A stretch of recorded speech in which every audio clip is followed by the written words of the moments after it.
देखिए डेटा तो यही कहता है, बाकी वो जो है ना एनएवी फैक्टर वाला आशीष, वो म्यूचुअल फंड्स की ईयर एंड बाइंग, वो अगर कोई थ्रस्ट जनरेट करते that's something different, but derivative के स्टैट्स रेंज बाउंड है, डेरिवेटिव के स्टैट्स रेंज बाउंड है। और ये टाइम फ्रेम जो आशीष हम डिस्कस भी कर रहे थे बुधवार को कि क्रिसमस की छुट्टी, फिर एक दिन आप आएंगे, फिर आप एक दिन ट्रेड करेंगे, अगले दिन आपको एक्सपायरी का सामना करना है, तो ये टिपिकली अगर आप देखें ऑप्शन राइटर्स के फेवर में जाता है। इसीलिए मैंने एक लेवल डिटरमाइन किया था 247, ये पार नहीं होगा शुक्रवार को, और देखिए 237 से कोलैप्स हो गया, RS1 था। मुझे बस दिक्कत आशीष ये चीज़ नज़र आ रही है थोड़ी सी ना, कि जरा डाक्टर साहब हर चीज़ बाद में देखेंगे, पहले वो निफ्टी नहीं, वो FIs के स्टैट्स लेके आइए जरा, वो वाले डायग्राम FIs का। ये इनका ट्रेड पैटर्न रहा है आशीष, ये इनका ट्रेड पैटर्न रहा है अक्टूबर से नवंबर तक। ये नहीं, ये थोड़ा सा और जूम करके कोने वाला अगर अंश दिखा सकते हैं आप, ये इनका ट्रेड पैटर्न रहा है आशीष अक्टूबर से नवंबर में, नवंबर से दिसंबर तक आते हुए, और दिसंबर के आखिरी में ये लास्ट लेग ऑफ एक्सपायरी में शॉर्ट कवर करते हैं, और on the very first week of next series ये शॉर्ट्स को फिर इनिशिएट करते हैं बेटर लेवल पे। ये पिछले 3 सीरीज से मैं रीड कर रहा हूँ, ये बिहेवियर थोड़ा सा अटपटा है, तो इसीलिए मैं आपको सचेत कर रहा हूँ कि we will buy dips only एक ऐसे जोन तक जो कि पुट राइटर्स के और एवरेजेस के लिहाज से ठीक है। अब आप देखिए क्या है आशीष, अभी आप शॉर्ट कवर कर रहे हैं, ठीक है ना, आपने थोड़ा सा लोगों के पंप कर दिया, सब काफ़ी उत्साहित हो गए, और उसके बाद आपका पूरा का पूरा अर्निंग सीजन खड़ा है। तो ये जो 4 तारीख, 5 तारीख, 6 तारीख, 10 तारीख है, उसके बीच में आप शॉर्ट फिर कैपिटलाइज करेंगे, ऐसा हो भी सकता है। तो मैं थोड़ा सा लोगों को कह रहा हूँ, प्लीज़ लेवल बेस्ड ट्रेडिंग करिए, जहाँ पे रिस्क लेने का है मौका वहाँ लीजिए, और जहाँ से रिस्क रिड्यूस करने का मौका है वहाँ रिस्क रिड्यूस भी करिए, अगर आप स्पेशली ट्रेडर लॉबी के आदमी हैं, आप इन्वेस्टर नहीं है तो। अब शुरुआत करते हैं आज के सेशन की। FIs कैश में नदारत, यही चीज़ मुझे चुभ रही है, और ये जो मैं इतनी देर से लगभग 3 मिनट से जो कहानी सुना रहा हूँ वो इसी कारण है। आपका अंडरलाइंग में इंटरेस्ट नहीं है, आप कैश में इक्का दुक्का दिन आते हैं, लेकिन बाकी अगर आप देखें आप अनवाइंडिंग मोड में, तो आप कैश में सेलर हैं। 2381 करोड़ रुपए की DIs की बाइंग, नो कैश बाइंग। आप अंडरलाइंग जब तक नहीं बाय करेंगे ना, मज़ा नहीं आएगा। बाकी डेरिवेटिव्स में ये हमने देखा आशीष के इस पूरे हफ्ते और बीते, अगर आप देखें गुरुवार से, एक शॉर्ट कवरिंग का फेज, जिसको मैं बार बार रिपीट कर रहा हूं, क्लोजर टू एक्सपायरी वो अपने शॉर्ट्स को कवर कर रहे हैं। 1032 करोड़ रुपए की बाइंग करी, 1570 कॉन्ट्रैक्ट लॉन्ग काट लिए, और शॉर्ट भी कवर किए 6200 कॉन्ट्रैक्ट। यानी सिंपली क्या है, आपके नेट शॉर्ट का डायग्राम फिर लेके आइए। नेट शॉर्ट कितने हो गए आपके, रिड्यूस होके हो गए 1,29,000, 1.29 लाख वर्सेस 1.64 ऑन 17th, और मेरे ख्याल से 18th को तो इससे ज़्यादा थे, 18th को थे 1.66।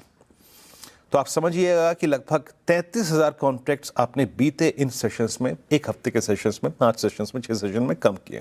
तो again that same factor, a short covering phase by FIs closer to expiry. चलिए जनाब, अब आते हैं इनके प्लेसमेंट पे, इनके ऑप्शन प्लेसमेंट को देखिए आशीष। जिस तरीके से पिछले 3 सेशन में, 4 सेशन में इन्होंने अपने आप को डेरिवेटिव्स में प्लेस किया, बाजार वैसे ही घूमा है। बस मैं यहाँ पे एक फैक्ट शेयर कर देता हूँ, स्टॉक फ्यूचर्स में इनकी बाइंग है, और एक और चीज़, 1,12,000 कॉल शॉर्ट है। अब क्या हमने सुना, 1,12,000 कॉल शॉर्ट। स्क्रीन पर देखिए कॉल शॉर्ट कौन सी है, 200, 300, 400 एंड 26,200 की कॉल का आउटस्टैंडिंग वाई 1.16 CR। क्या कहा था आपसे, 223 on Tuesday and 247 on Wednesday, नहीं पार हुआ। क्यों कहा था, दैट सेम कॉल राइटर। अच्छा एक और चीज देखिएगा, अब पुट राइटर्स का एफर्ट है 26,000 की पुट पे, ना कि 26,100 पे। मंडे के सेशन में और ट्यूसडे के सेशन में पुट राइटर्स का कन्विक्शन था 26,100, लेकिन अब वहां पे नहीं है, अब आ गया 26,000 पे। तो थोड़ा सा रिलेटिवली वर्सेस मंडे, फ्राइडे को पुट राइटर्स 26,100 पे नहीं 26,000 पे अपना कन्विक्शन लगा के बैठे, और आपको अपनी रणनीति पे इसको उतारना भी पड़ेगा। पिरामिड्स लेके आइए, यहां क्लियरली विजिबल है 3 स्ट्रॉन्ग कॉल राइटर्स, 26,200, 300, 400, और उसके अगेंस्ट एक पुट राइटर जो खड़ा हुआ है वो है 26,000। अच्छा 26,000 को जरा बारीकी से देखिए, इस प्राइस की एक और इंपॉर्टेंस है, आपका 20 डेमा और 10 डेमा शॉर्ट टर्म मूविंग एवरेजेस दोनों यहीं पे अलाइंड है इस पुट राइटर्स के कन्विक्शन के बीच में, 20 और 10 और मैक्सिमम आउटस्टैंडिंग वाई एट 26,000। लेके आइए लेवल्स। देखिए मैं जो फैक्ट्स बोलता हूं उसको चार्टिकली अगर आप देखें लेवल्स में उतार देता हूं। हमने क्या देखा, मंडे ट्यूसडे 26,100 के पुट राइटर के पास कन्विक्शन था, बट अभी नहीं है। सो हम 26,088 और 26,113 क्या था जो हम ऊपर तक 26,247 का हाई लगा के आए। वो क्यों लगा के आए? क्योंकि मंडे ट्यूसडे हमने इसी जोन को 26,083 और 26,109 को पार करके ब्रेकआउट दिया था। सो हमारे पास दो लेवल्स हैं, एक टेक्निकली और एक ऑप्शन वाइज। हम देखेंगे कि ये बाजार कहां रुक रहा है।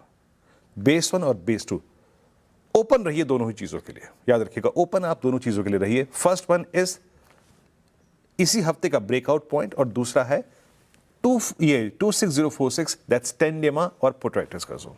सो be ready to buy dips towards base 1 base 2। Let's see opening के बाद स्टॉक्स फीचर्स का कॉम्बिनेशन क्या होता है।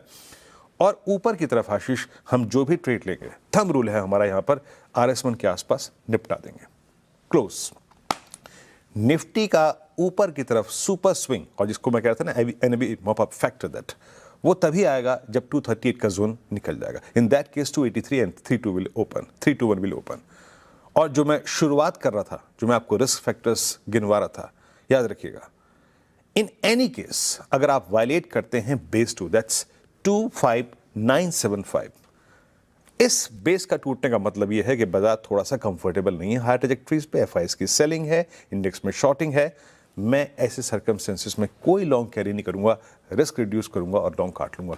25,975 के टूटने का मतलब यह है, सिंपली तीन चीजें टूट गई, 10 टूट गया, 20 टूट गया और मैक्सिमम आउटस्टैंडिंग OI इनपुट्स का राइटर्स का जोन टूट गया। आशीष परफेक्ट है। आज के सैंडविच सेशन के ये की लेवल्स हो गए टू वॉच आउट फॉर। ये टेक्सचर है बाजार का, इस तरह से अप्रोच करना है। अच्छा, मैं निफ्टी बैंक पे आऊँ उससे पहले, ठीक है पार्टिसिपेशन लो है, हम कंसोलिडेट कर रहे हैं वीरू, लेकिन कंसोलिडेट हायर लेवल्स पे कर रहे हैं। एक बात बता, स्क्रीन को देखकर, डेटा को देखकर ये फीलिंग आ रही है कि एक बार ये छुट्टी का पीरियड खत्म हुआ, हम फुल फ्लेज अगले हफ्ते के ट्रेडिंग वीक में जा रहे होंगे, तो लाइकली है वो अपसाइड मोमेंटम सस्टेन करेगा? देखिए आशीष, मुझे लगता है ना सबसे बड़ी चीज़ होगी अर्निंग्स, क्योंकि बैंक निफ्टी तो चल चुका है, PSU बैंक चल चुके हैं। मैं अगर आप कह रहे हैं ना कि लाइव अबाउ 26,200, आपका यक्ष प्रश्न यही है ना आशीष, है ना, 26,200 के ऊपर हम जाएंगे नहीं जाएंगे। दो चीज़ें, IT की अर्निंग्स और दो स्टॉक फ्यूचर्स, HDFC बैंक और ICICI बैंक। अगर हमें ऊपर का सफ़र तय करना है तो आशीष गिन के रख लीजिए, लार्ज कैप IT और ये दो स्टॉक्स, इन दोनों का चलना बहुत ज़रूरी है। अदरवाइज मात्र PSU बैंक्स के सहारे या फिर और किसी सेक्टर के सहारे, मेटल्स के सहारे ऊपर का सफ़र तय करना मुश्किल होगा। और अभी भी याद रखिएगा, ये दोनों स्टॉक फ्यूचर्स HDFC बैंक और ICICI बैंक स्टिल स्केप्टिकल। आशीष परफेक्ट है भाई साहब। निफ्टी बैंक, हालांकि वीरू जब डेटा दिखाते हैं तो निफ्टी बैंक फ्यूचर्स वैसे भी FIs की तरफ से वहाँ पे तो पार्टिसिपेशन खासा लो बना हुआ है, कर भी कुछ नहीं रहा है। हम लोग रोज सुबह चर्चा कर रहे हैं, मामला अटका हुआ है। फिर भी क्या की लेवल्स हैं निफ्टी बैंक पे जो वॉच आउट करने हैं, समझ लेते हैं। वीरू, क्या अप्रोच रहेगी? दायरे में है तो वो दायरा क्या है, उस दायरे को प्ले करने का तरीका क्या होगा अगर इससे ही कमाई बनानी है तो? देखिए आशीष, ये एक टिपिकल राइटर्स के जोन में फंसा हुआ है। शुक्र, मैं आपको लगभग 1.5 हफ्ते से 2 हफ्ते से क्या अगर आप देखें तो वो लगता भी है कि यही फैक्ट मैं कितनी बार बोल रहा हूँ, that look at that 59,500 call item. उस जनाब ने जो है ना अपनी ग्रिप कभी नहीं छोड़ी, और आप देखिए उसका आउटस्टैंडिंग हुआ है, उसके अगेंस्ट कोई नहीं खड़ा है। ये देखिए 59,500 का कॉल आइटर। एक बार निफ्टी बैंक का ये बुधवार का इंट्राडे हाई लेके आइए, क्या था रेजिस्टेंस नंबर 1, कहाँ हमने कहा था whether you are positional trader या फिर intraday, please please please 428 and 553, 59,428 और 553 के बीच में निकल जाइएगा। और वो कहने का कारण यही था, दैट 59,500 कॉल आइटर। आशीष, थोड़ा सा निफ्टी PSU बैंक इंडेक्स थोड़ा सा रेस्टलेस सा है, no doubt about that. HDFC bank और ICICI बैंक इतनी ग्रेट और इतना क्लियर मैंडेट नहीं दे रहे हैं कि ये इस जोन से बाहर निकल के आएंगे। सो जो मैं टर्म यूज करता हूं, that leadership crisis still persist. और आप एक लॉ ऑफ ग्रेविटी को ध्यान में रखते हुए आप ये भी नहीं कहेंगे कि जनाब PSU बैंक रोज चले, आप रोज कहाँ चल सकते हैं। तो उम्मीद आपको रखनी है HDFC बैंक और ICICI बैंक से। ये दो बैंक जब तक नहीं चलेंगे ना, अब मुश्किल होगा। लेके आइए रेजिस्टेंस की प्लेट, पहले रेजिस्टेंस की प्लेट इन एनी सर्कमस्टेंसेस, चाहे आप वो डे ट्रेड करें चाहे ना करें, बट एक थंब रूल है कि 391 और RS1 के आसपास, 391 एंड 538 के आसपास हम अपने हर लॉन्ग ट्रेड से निकलेंगे। निफ्टी बैंक आपको एक super swing, short covering swing वो तभी देगा फॉर 250-300 पॉइंट अगर आप 538 के ऊपर एक सेशन स्पेंड कर दें, अदरवाइज ये एक कोलैप्स होने वाला जोन होगा RS1। बाय ऑन डिप्स, एक कैलकुलेटेड रिस्क कहां पे लेना है? वो लेना है क्लोजर टू बेस 1। अब बेस 1 क्या है? बेस 1 है आपका 59,000 का पुट राइटर।